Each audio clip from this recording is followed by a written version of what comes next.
Hello everyone, good morning. Welcome to Selectionpur. आज हम आपके लिए पॉलिटी के कुछ क्वेश्चन लाए हैं जो आपके सभी एग्जाम में काम आएंगे। One day exam, SSC, TGT, PGT, state PCS. तो शुरू करते हैं पॉलिटी के क्वेश्चंस।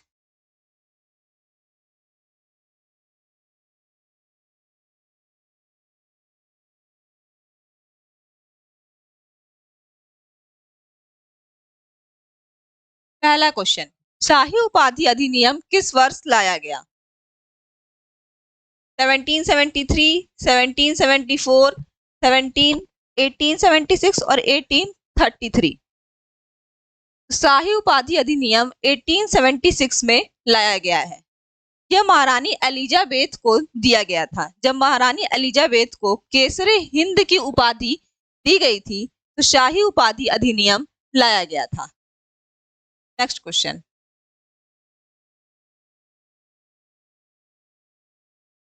पंचायतें यदि समय से पहले भंग होती हैं तो कितने समय के भीतर उनका चुनाव होना अनिवार्य होता है? 2 वर्ष के अंदर, 1 वर्ष के अंदर, 6 महीने के अंदर या 3 महीने के अंदर? जैसा कि हमें पता है कि पंचायत, विधानसभा या लोकसभा कोई भी भंग होती है तो हमें 6 महीने के अंदर चुनाव करवाना अनिवार्य होता है। और पंचायत में यदि 6 महीने का ही समय बचा है उसके कार्यकाल का, तो चुनाव होगा वो पूर्ण कार्यकाल के लिए होगा, पूरे 5 वर्ष के लिए होगा, ना कि उस शेष कार्यकाल के लिए।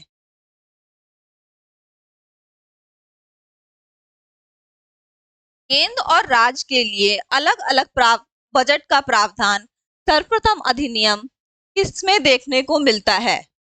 तो इसमें पूछ रहा है कि अलग अलग बजट का प्रावधान कब लाया गया। भारतीय परिषद अधिनियम 1861, भारत शासन अधिनियम 1919, भारतीय परिषद अधिनियम 1892 या भारतीय परिषद अधिनियम 909। सबसे पहले हम जान लेते हैं कि सर्वप्रथम बजट का प्रावधान कब लाया गया था। सर्वप्रथम बजट का प्रावधान 1860 में लाया गया था। 1860 में सर्वप्रथम बजट का प्रावधान लाया गया था। और स्वतंत्र भारत का बजट कब लाया गया था? तो वो 1947 में लाया गया था। लेकिन इसमें क्या पूछ रहा है? इसमें पूछ रहा है कि बजट अलग अलग कब लाया गया। तो अलग अलग बजट का प्रावधान भारत शासन अधिनियम 1919 को लाया गया था। कब लाया गया था? 1919।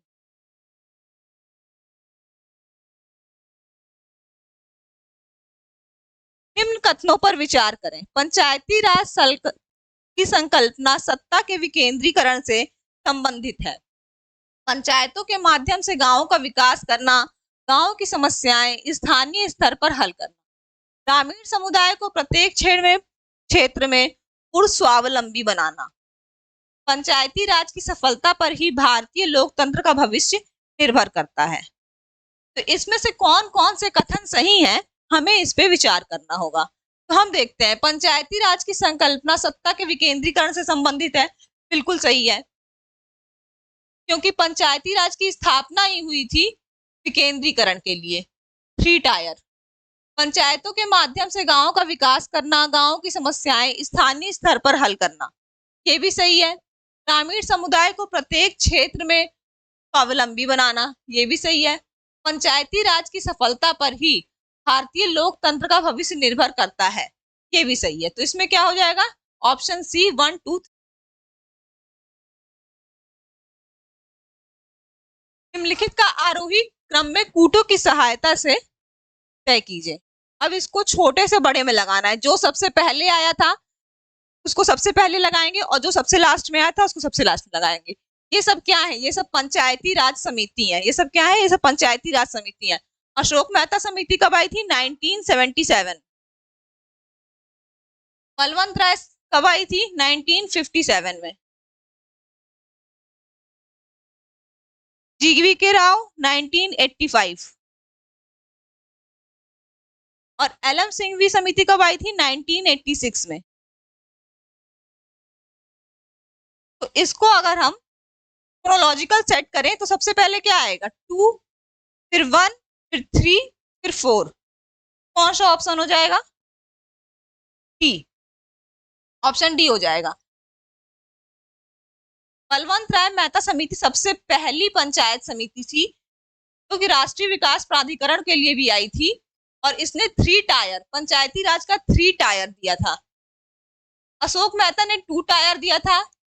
एलएम सिंघवी समिति रिवाइटलाइजेशन ऑफ पंचायती राज के लिए आई थी। किसी ने रिकमेंडेशन की थी कि पंचायतों का संवैधानिकरण किया जाना चाहिए 1986 में। नेक्स्ट क्वेश्चन, भारत के संविधान में निम्नलिखित में से कौन सा अनुच्छेद ग्राम पंचायतों का विशेष उल्लेख करता है? तो इसमें पूछ रहा है कि सबसे पहले जब संविधान बना तो उसमें कौन सा ऐसा अनुच्छेद था जिसमें पंचायत डिस्क्राइब किया गया था? तो आर्टिकल 19, आर्टिकल 21, आर्टिकल 40 या आर्टिकल 246। तो हमको पता है आर्टिकल 19 क्या है, स्वतंत्रता का अधिकार है, फंडामेंटल राइट है। आर्टिकल 21 क्या है, लाइफ का राइट है, जीवन का अधिकार है, ये भी फंडामेंटल राइट है। आर्टिकल 40 जो है वो पंचायतों का है। आर्टिकल 40 डीपीएसपी में आता है। हमको पता है डीपीएसपी जो है आर्टिकल 36 से 51 तक आता है और इसमें जो आर्टिकल 40 है वो आएगा पंचायत, उसमें पंचायतों का उल्लेख किया गया है।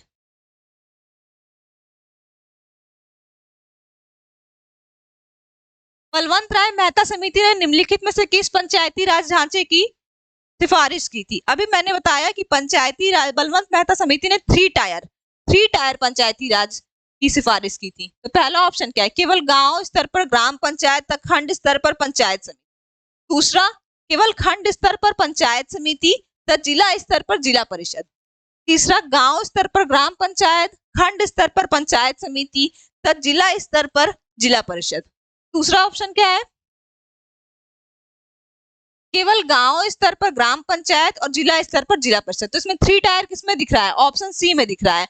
ऑप्शन सी क्या है? ऑप्शन सी करेक्ट आंसर है। गांव स्तर पर ग्राम पंचायत, खंड स्तर पर पंचायत समिति और जिला स्तर पर जिला परिषद। 3 टायर का रिकमेंडेशन किसने किया था? बलवंत राय मेहता समिति ने 1957 में, और ये पहली पंचायत समिति थी। आगे बढ़ते हैं। इन व्यक्तियों में से कौन कैबिनेट मिशन का सदस्य नहीं था? William Wood, Patrick Lawrence, Stafford Cripps और एबी अलेक्जेंडर। कौन इसमें से कैबिनेट मिशन का सदस्य नहीं था? कैबिनेट मिशन क्या है? कैबिनेट मिशन 1946 में आया था। किसके लिए? संविधान सभा के निर्माण के लिए। संविधान सभा के निर्माण के लिए कैबिनेट मिशन आया था 1946 में। इसमें 3 अंग्रेजी सदस्य थे। कौन कौन से थे? पैट्रिक लॉरेंस, स्ट्रैफर्ड क्रिप्स और एवी अलेक्जेंडर। ये 3 अंग्रेजी सदस्य थे। विलियम वुड नहीं थे। इसका आंसर क्या हो जाएगा? ए। और इसमें अध्यक्ष था पैट्रिक लॉरेंस और 2 अन्य सदस्य थे, स्ट्रैफर्ड क्रिप्स और एवी अलेक्जेंडर।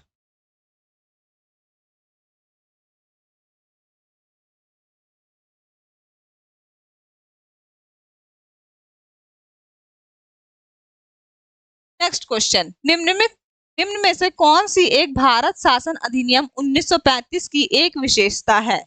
कौन सी 1935 की विशेषता है? राज्यों में द्वैध शासन की स्थापना की गई, सांप्रदायिक निर्वाचन की शुरुआत हुई, भारतीय रिजर्व बैंक की स्थापना की गई, महिलाओं को वोट देने का अधिकार किया गया। तो जैसे कि हम जानते हैं कि राज्यों में द्वैध शासन की स्थापना किसमें की गई थी? 1919 के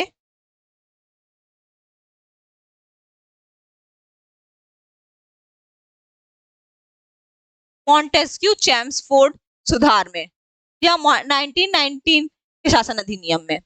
सांप्रदायिक निर्वाचन की शुरुआत किसमें की गई थी? 1909 मार्ले मिंटो सुधार में। भारतीय रिजर्व बैंक की स्थापना 1935 में की गई थी और महिलाओं को वोट देने का अधिकार 1919 में। तो इसका राइट आंसर क्या होगा? भारतीय रिजर्व बैंक की स्थापना, आंसर सी।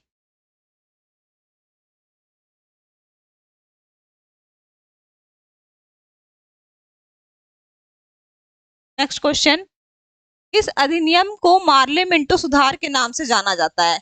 अभी पिछले क्वेश्चन में मैंने बताया किस अधिनियम को जानता है? भारत शासन अधिनियम को जाना जाता है? नहीं। भारत शासन अधिनियम 1919 को मॉन्टेस्क्यू चेम्सफोर्ड जाना जाता है, मॉन्टेस्क्यू चेम्सफोर्ड। भारत परिषद अधिनियम को 1909, भारत परिषद अधिनियम 1892। तो किसको जाना जाता है मार्ले मिंटो सुधार के नाम से? 1909 को मार्ले मिंटो सुधार। मार्ले कौन था? मार्ले जो था वो राज्य सचिव था, भारत का राज्य सचिव, जो 1858 के प्रावधान में दिया गया था कि मार्ले भारत का राज्य सचिव होगा। और मिंटो कौन था? मिंटो वायसराय था, वायसराय। ठीक है।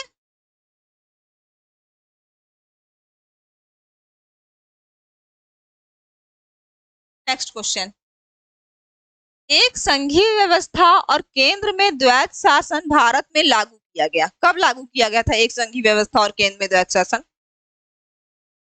1919 के अधिनियम द्वारा, 1909 के अधिनियम द्वारा, 1935 के अधिनियम द्वारा, या उपयुक्त में से कोई नहीं।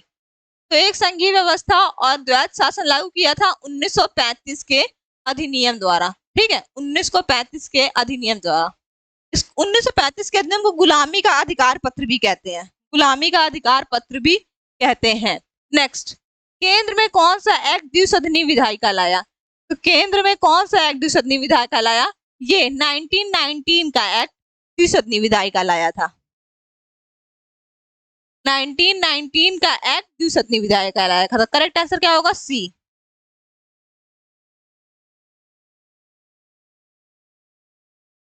का गवर्नमेंट ऑफ इंडिया एक्ट क्यों महत्वपूर्ण है?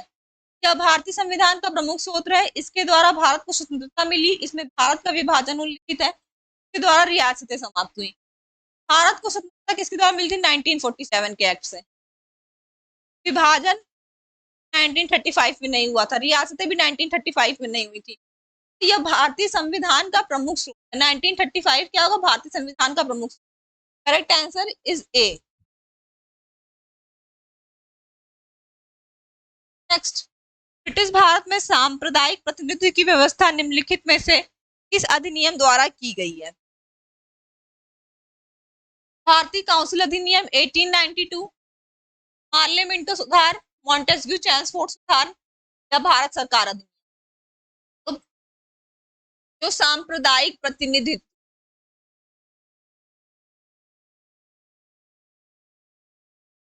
सांप्रदायिक प्रतिनिधित्व सुधार, सांप्रदायिक प्रतिनिधित्व हम करते हैं वो मार्ले मिंटो सुधार 1909 से आया था। सबसे पहले मुस्लिमों के लिए सांप्रदायिक निर्वाचन की व्यवस्था की गई थी, सांप्रदायिक प्रतिनिधित्व की व्यवस्था की गई थी। भारत में विभागीय व्यवस्था का प्रारंभ किस अधिनियम द्वारा हुआ था? भारत में विभागीय व्यवस्था का प्रारंभ किस अधिनियम द्वारा हुआ? भारत में विभागीय व्यवस्था का प्रारंभ 1861 भारत परिषद अधिनियम द्वारा हुआ था। रेगुलेटिंग एक्ट 1773 से नहीं, फिट इंडिया एक्ट से नहीं, चार्टर एक्ट से नहीं। 1861 भारत परिषद अधिनियम। Correct answer is C. लिखित में से किस अधिनियम के अंतर्गत भारतीय विधान परिषद को बजट पर बहस करने की शक्ति प्राप्त हुई? भारतीय परिषद अधिनियम 1861, भारतीय परिषद अधिनियम 1892, भारतीय परिषद अधिनियम 1909, भारत शासन अधिनियम 1919। तो बजट पर बहस करने की शक्ति हम लोगों को प्राप्त होती है 1892 भारतीय परिषद अधिनियम 1892, Indian council act 1892। Correct answer is B. किस अधिनियम द्वारा कलकत्ता को भारत की राजधानी बनाया गया था? तो रेगुलेटिंग एक्ट 1773, फिट इंडिया अधिनियम 1784, भारत परिषद अधिनियम, या फिर चार्टर एक्ट 1833। तो fits India act 1784, fits India act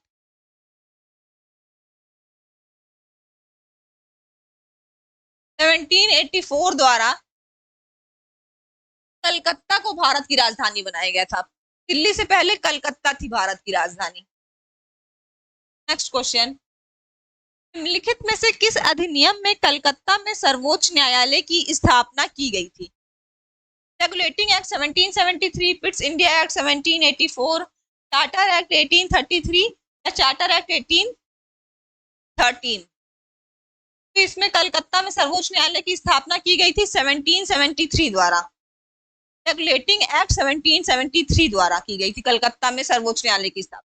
लेकिन 1773 में इसका उल्लेख कर दिया गया था कि कलकत्ता में सर्वोच्च न्यायालय की स्थापना की जाएगी। 1774 में सर्वोच्च न्यायालय की स्थापना की गई थी, जिसमें 3 जजेस थे और मुख्य न्यायाधीश थी एलिजिया एम्फे। मुख्य न्यायाधीश एलिजिया एम्फे थी। रेगुलेटिंग एक्ट 1773 के माध्यम से ही बंगाल के गवर्नर को भारत का गवर्नर जनरल बनाया गया था। वॉरेन हेस्टिंग्स प्रथम थे। सॉरी, मैंने कुछ गलत बोल दिया। बंगाल के गवर्नर को बंगाल का ही गवर्नर जनरल बनाया गया। वॉरेन हेस्टिंग्स प्रथम बंगाल के गवर्नर जनरल, ठीक है, बंगाल के प्रथम गवर्नर जनरल। बजट पर वोट देने और पूरक प्रश्न पूछने का अधिकार विधान परिषद में किस अधिनियम के द्वारा दिया गया? तो अभी इसके पहले हम लोग ने क्वेश्चन में पढ़ा था बजट पर बहस देने का अधिकार। बहस किसमें होता है? 1892 में। अब बजट पर वोट देने और पूरक प्रश्न पूछने का अधिकार पूछ रहा है, तो किसमें दिया गया था? Indian council act 1861, Indian council act 1892, Indian council act 1909 या गवर्नमेंट ऑफ इंडिया एक्ट 1919। तो बजट पर प्रश्न पूछने और वोट देने का अधिकार हुआ था 1919 मॉन्टेस्क्यू चेम्सफोर्ड सुधार के द्वारा। Government of India act 1919। Bharat परिषद अधिनियम यहाँ पे होगा, यहाँ पे गवर्नमेंट ऑफ इंडिया एक्ट नहीं होगा, यहाँ पे भारत परिषद अधिनियम ही होगा। ओके, इस अधिनियम के तहत ब्रिटेन में भारत सचिव का पद सृजित किया गया। अब भारत सचिव कौन? राज्य सचिव, ठीक है, राज्य सचिव। जैसे जो मार्ले थे वो राज्य सचिव थे, मॉन्टेस्क्यू थे वो राज्य सचिव थे। वही राज्य सचिव का पद किस अधिनियम द्वारा सृजित किया गया था? 1833 में या 1853 में या 1858 में या 1861 में? तो राज्य सचिव का पद गवर्नमेंट ऑफ इंडिया एक्ट 1858 में लाया गया था। गवर्नमेंट ऑफ इंडिया एक्ट 1858 में राज्य सचिव लाया गया था और इसमें कंपनी से शासन का अधिकार छीनकर सीधे ब्रिटिश क्राउन को शासन का अधिकार दे दिया गया था। ठीक है, बोर्ड ऑफ कंट्रोल, जो बोर्ड ऑफ कंट्रोल था और बोर्ड ऑफ डायरेक्टरेट, वो दोनों का अधिकार भारत के राज्य सचिव को दे दिया गया था गवर्नमेंट ऑफ इंडिया एक्ट 1858 से। ठीक है, आगे बढ़ते हैं। Next question, question number 21। संविधान का कौन सा अनुच्छेद यह प्रावधान करता है कि नीति निर्देशक तत्व न्यायालय में वाद्य योग्य है कि नहीं? वाद्य योग्य मतलब कि उनको लेकर अपील की जा सकती है कि नहीं सुप्रीम कोर्ट में। अगर उनको लागू नहीं किया जा रहा है तो आम नागरिक उनको लेकर सुप्रीम कोर्ट या हाई कोर्ट में रीट दाखिल कर सकता है कि नहीं कर सकता है? तो अनुच्छेद 37, अनुच्छेद 40, अनुच्छेद 47 या अनुच्छेद 49, कौन सा प्रावधान यह करता है कि नीति निर्देशक तत्व वाद्य योग्य नहीं है? वाद्य योग्य नहीं है। आर्टिकल 37, आर्टिकल 37 यह प्रावधान करता है कि वाद्य योग्य नहीं है। ठीक है, जस्टिसेबल और इनफोर्सेबल नहीं है डीपीएसपी। नीति निर्देशक तत्व के अनुच्छेद 42 में किस संकल्पना को साकार किया गया है? नीति निर्देशक तत्व के अनुच्छेद 42 में किस संकल्पना को साकार किया गया है? कर्मचारियों का निर्वाह मजदूरी। 42 बोल रहा है, 42। समान न्याय व निःशुल्क विधिक सहायता, पोषाहार स्तर व लोक स्वास्थ्य में सुधार, मातृत्व लाभ। तो मातृत्व लाभ करेक्ट आंसर हो जाएगा। मातृत्व लाभ करेक्ट आंसर हो जाएगा। भारतीय संविधान में सम्मिलित नीति निर्देशक तत्वों की प्रेरणा हमें किस संविधान से प्राप्त हुई है? तो हमें ऑस्ट्रेलिया, अमेरिका, फ्रांस या आयरलैंड, किस संविधान से प्राप्त हुई है प्रेरणा? आयरलैंड से प्राप्त हुई है। आयरलैंड से प्राप्त हुई है।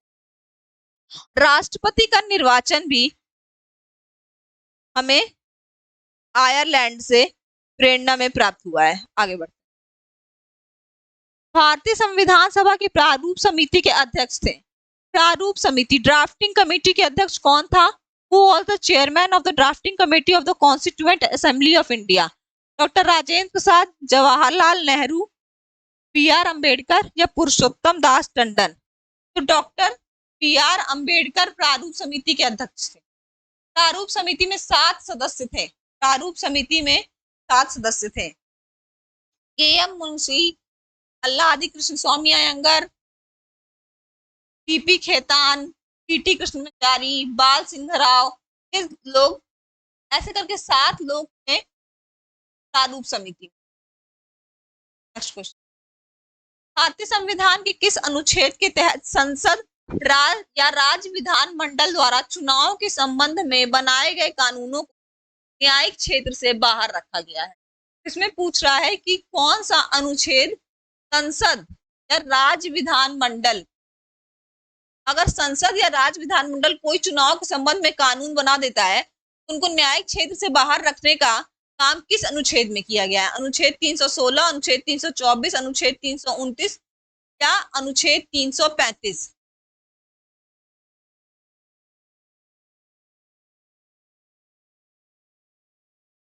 करेक्ट आंसर इसका क्या हो जाएगा? अनुच्छेद 329, 329 करेक्ट आंसर हो जाएगा इसका, अनुच्छेद 329। क्यों? क्योंकि अनुच्छेद 327 और अनुच्छेद 327 से संसद कोई कानून बना सकती है चुनाव के संबंध में, और 328 से राज्य विधान मंडल कोई कानून बना सकती है। राज्य विधान मंडल कोई कानून बना सकती है चुनाव के संबंध में। इसको न्यायिक क्षेत्र से बाहर रखा गया है, उस पे कोर्ट कोई अपना ऑर्डर नहीं दे सकता है। ओके, आगे, वयस्क मताधिकार का प्रावधान संविधान के किस अनुच्छेद में किया गया है? वयस्क मताधिकार यानी 18 प्लस के लोग जो मताधिकार देते हैं, जो वोट देते हैं, उसमें वो कौन से प्रावधान में है संविधान के? अनुच्छेद 326 में है। और ये पहले 21 था, फिर 18 हुआ। 61वें संविधान संशोधन, 61वें 61st संविधान संशोधन द्वारा क्या किया गया था?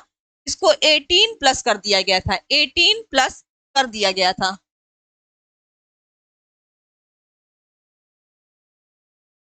निम्नलिखित में से कौन सा एक राज्य के नीति निर्धारक सिद्धांतों का उद्देश्य नहीं है?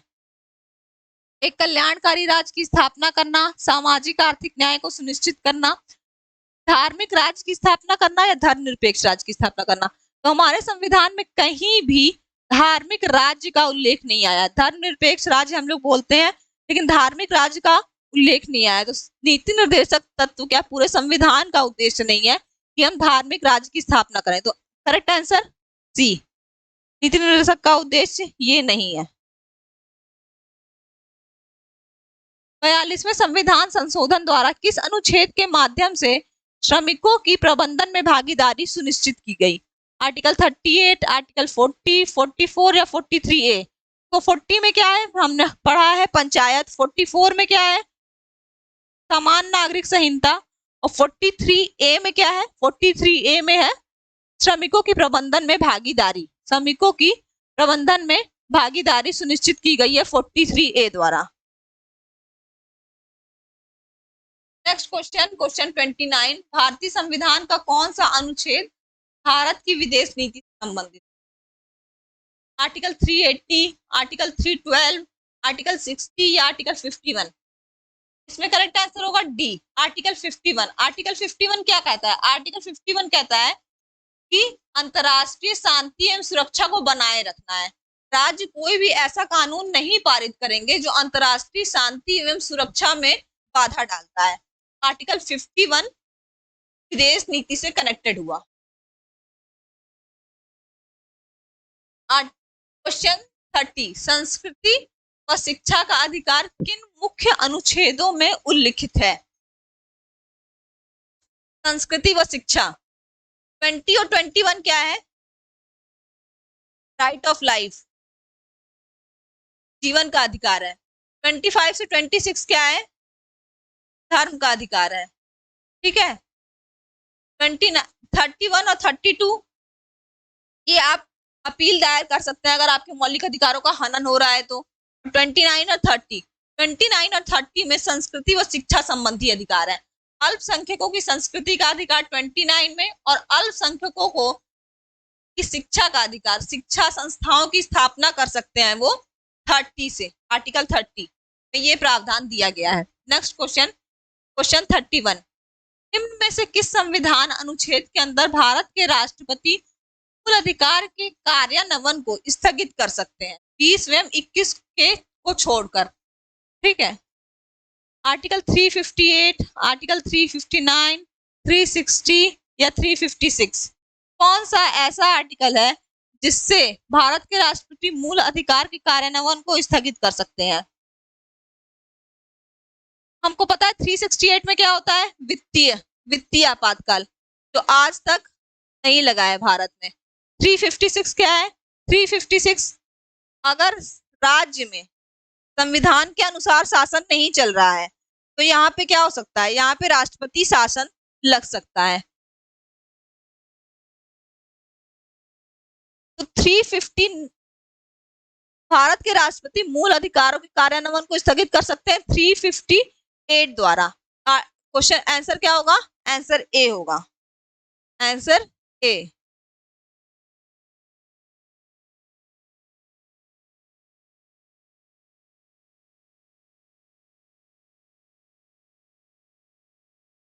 सॉरी, ये मैंने गलत बोल दिया, ये आंसर यहाँ पे बी होगा 359, क्योंकि 358 द्वारा पता आर्टिकल 19 खत्म हो जाता है, लेकिन 359 द्वारा राष्ट्रपति स्थगित करते हैं 20 व 21 को छोड़कर राष्ट्रपति और सारे मूल अधिकार को स्थगित करते हैं। करेक्ट कर लीजिएगा, आंसर बी होगा। नेक्स्ट क्वेश्चन, भारतीय संविधान के किस अनुच्छेद के अंतर्गत भारत सरकार का दायित्व है कि वह बाह्य आक्रमण एवं आंतरिक अशांति से राज्यों की रक्षा करे? तो इसमें किस अनुच्छेद में बताया गया कि आंतरिक अशांति और राज्यों की रक्षा करे? आर्टिकल 355 में बताया गया है। ठीक है, 356 तो संवैधानिक विफलता पर, किसी राज्य की संवैधानिक विफलता पर राष्ट्रपति शासन लागू होता है। ठीक है, 355 में बताया गया है बाह्य आक्रमण एवं आंतरिक अशांति से राज्यों की रक्षा करना। भारत का राष्ट्रपति आपात की घोषणा कर सकता है यदि खतरा है बाहरी आक्रमण का, आंतरिक अशांति का, सशस्त्र विद्रोह का या सांप्रदायिक संघर्ष का। आंतरिक अशांति वर्ड कॉन्स्टिट्यूशन अमेंडमेंट एक्ट 44 द्वारा खत्म कर दिया गया था। ठीक है, संवैधानिक संशोधन 44 द्वारा खत्म कर दिया गया था आंतरिक अशांति सब, और उसकी जगह क्या लाया गया था, उसकी जगह लाया गया था सशस्त्र विद्रोह। बाहरी आक्रमण और सशस्त्र विद्रोह में राष्ट्रपति आपात की घोषणा कर सकता है। किस अनुच्छेद में लिखा है, ये 352 में लिखा है। ठीक है, आर्टिकल 352 में लिखा है कि बाहरी आक्रमण और सशस्त्र विद्रोह होने पर, और इसके साथ साथ एक और वर्ड लिखा है युद्ध। युद्ध तो यहाँ है नहीं, यहाँ 1 और 3 सही होगा, 1 और 3 डी आंसर।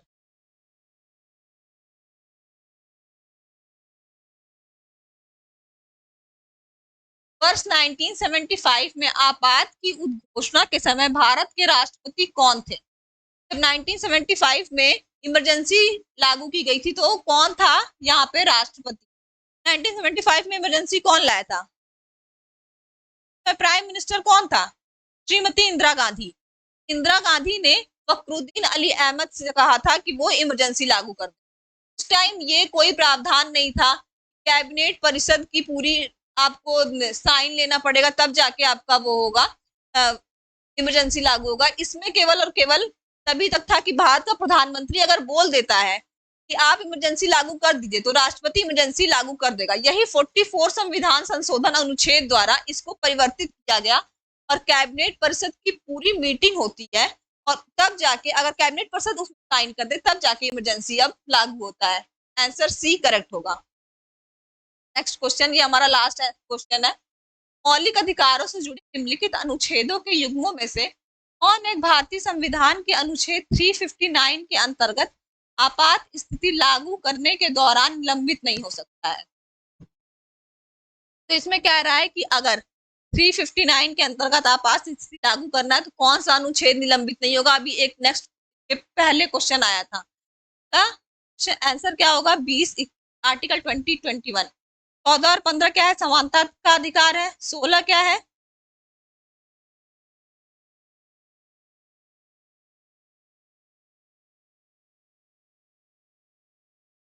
अस्पृश्यता का अधिकार है। ठीक है, तो इसका आंसर क्या होगा? ए, आंसर ए